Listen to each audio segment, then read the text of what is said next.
లో వికారాబాద్ డిస్ట్రిక్ట్ లో road safety గురించి ఈ అవేర్నెస్ ప్రోగ్రామ్ పెట్టడం జరిగింది.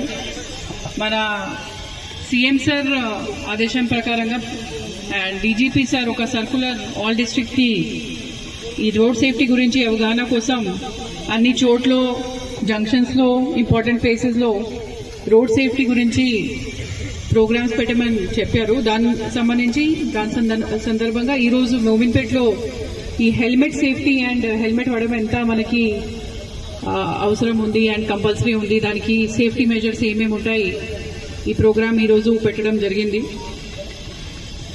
రోడ్ యాక్సిడెంట్స్ ప్రమాదకరం మాత్రమే వికారాబాద్లో కాదు, మొత్తం భారతదేశంలోనే చాలా జరుగుతున్నాయి. మర్డర్ అండ్ గ్రేవ్ క్రైమ్స్ కంటే ఎక్కువ డెత్స్ ఫ్యాటల్ రోడ్ యాక్సిడెంట్స్ జరుగుతున్నాయి. ఆల్మోస్ట్ 5 lakhs యాక్సిడెంట్ మొత్తం దేశంలో రిపోర్ట్ చేయడం జరిగింది. అండ్ ఎవ్రీ డే చాలా మంది రోడ్ యాక్సిడెంట్ సఫర్ అయి చనిపోతున్నారు. సో దానికి సంబంధించి మీ అందరికీ ఈ కార్యక్రమాలు పెట్టేసి ఒకటే విజ్ఞప్తి, ఎప్పుడైతే మీరు 2 wheelers వాడుతున్నారో హెల్మెట్ వాడండి, ఎప్పుడైతే మీరు 4 wheelers లో ఉన్నారో సీట్ బెల్ట్ ఖచ్చితంగా పెట్టాలి. ఈ రోడ్ సేఫ్టీ జంక్షన్స్ లో కానీ, ఇంపార్టెంట్ టర్నింగ్స్ లో కానీ, షార్ప్ టర్న్స్ లో కానీ లెఫ్ట్ రైట్ చూసి టర్నింగ్ తీసుకోండి. మాక్సిమం ఈ వికారాబాద్ డిస్ట్రిక్ట్ లో ఎస్పీ వచ్చిన తర్వాత కూడా నేను డైలీ చూస్తున్నాను, చాలా చోట్ల చాలా మంది సఫర్ అవుతున్నారు, యాక్సిడెంట్ అయ్యి హెడ్ ఇంజురీ అయ్యి ఇమీడియట్లీ స్పాట్ డెత్ కూడా అవుతున్నాయి. మనము ఏం ఆలోచిస్తాము అంటే మన ఫ్యామిలీలో జరగదు, అట్టనే ఉండదు. ఎప్పుడైతే కూడా యమరాజ్ రావచ్చు, ఆ యమరాజ్ కి ఆపాలి అంటే ఖచ్చితంగా హెల్మెట్ పెట్టాలి. Yes or no? Yes or no? తర్వాత 4 wheelers లో ఉంటే సీట్ బెల్ట్ పెట్టాలి.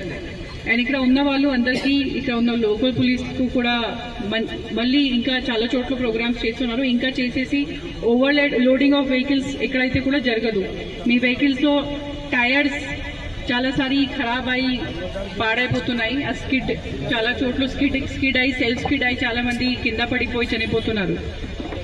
మళ్ళీ పొద్దున ఈ పనికి వెళ్తే అక్కడ ఫాగ్ ఉంటాయి, ఫాగ్ ఏమంటారు తెలుగు, అది విజిబిలిటీ తక్కువ అవుతుంది, అక్కడ కూడా స్కిడ్ అవుతున్నారు. ఈ చిన్న చిన్న ప్రాబ్లమ్స్ తోని చాలా మంది ఇంపార్టెంట్ లైఫ్, మన ఒక మనుష్య ఈ జన్మ మనకి చాలా ల్యాక్ యానిమల్ అవుతాము, ఇంకా ఒకసారి యాంట్ అవుతాము, ఎలిఫెంట్ అవుతాము, చాలా చాలా కష్టపడి దేవుడు మనకి మనుష్య జీవన్ ఇస్తారు. ఈ మనుష్య జీవన్కి వేస్ట్ చేయవద్దు అందరూ. అండ్ స్పెషలీ ఈ రోడ్ యాక్సిడెంట్ ప్రమాదాల గురించి అందరూ కూడా జాగ్రత్త ఉందండి. రోడ్ మీద ట్రావెల్ చేస్తున్న వాళ్ళు ఒక earning member of the family ఉంటారు, అంతే కదా. ఎవరైతే బయట రోడ్లో ఉన్నారో మెయిల్ మెంబర్స్ అందరూ కూడా ఒక సన్ ఉంటారు, ఫ్యామిలీలో అర్నింగ్ మెంబర్ ఉంటారు, హస్బెండ్ ఉంటారు, వాళ్ళ పిల్లలు స్కూల్లో చదువుతున్నారు. ఒక అర్నింగ్ మెంబర్ చనిపోతే మొత్తం అంశాలు మళ్ళీ మళ్ళీ ఎందుకు చెప్తున్నాము అంటే, రోడ్ యాక్సిడెంట్స్ వేరే ఏదైనా క్రైమ్ కంటే ఎక్కువ డెత్స్ రోడ్ యాక్సిడెంట్స్ అవుతున్నాయి. సో మీ భద్రత మన బాధ్యత, కానీ మీ భద్రత, మీ సేఫ్టీ మీ బాధ్యత కూడా ఉంది. సో ఈరోజు అందరూ కూడా సంకల్పం చేయండి, ఖచ్చితంగా ఎప్పుడైతే మీరు ఇంటి నుంచి 2 wheeler లో బయట వస్తారో హెల్మెట్ వాడండి. చేస్తావా?